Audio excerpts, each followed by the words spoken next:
à la maternelle de 1200 enfants de 4 ans en septembre prochain. L'objectif de ce service offert aux familles défavorisées est de lutter contre le décrochage dès le plus jeune âge. Ce projet de loi est loin de faire l'unanimité. David Gentile. École Saint-Albert, on a implanté une maternelle pour les petits de 4 ans. J'apprends à lire, j'apprends à jouer, j'apprends à compter.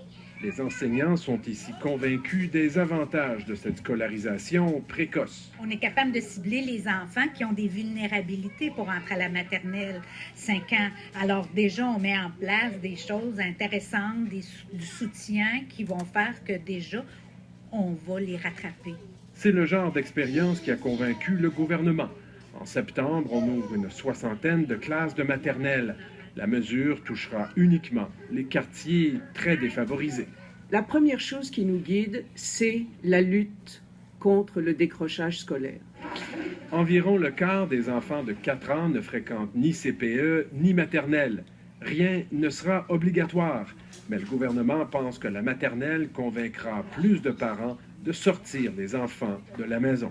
Les mêmes parents qui gardent leurs enfants quand ils sont petits, semble-t-il, parce que les projets pilotes le confirment, semble-t-il, voient d'un bon œil de les envoyer à l'école. Le gouvernement n'y voit pas de dédoublement. L'objectif recherché n'est pas de déplacer des enfants d'un service à un autre, mais plutôt, comme je le mentionnais, d'offrir l'un et l'autre de ces services à un plus grand nombre. C'est vraiment absolument aberrant.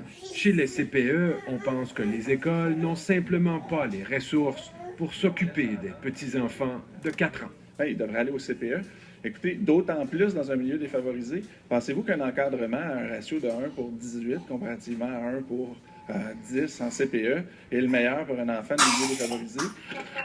La CSN parle aussi d'une mesure précipitée. Parce que la maternelle à 4 ans ne sera instaurée que dans les quartiers très défavorisés, on pense que d'ici quelques années, ce sera un maximum de 8000 enfants qui feront partie de ce programme. David Gentile, Radio-Canada, Québec.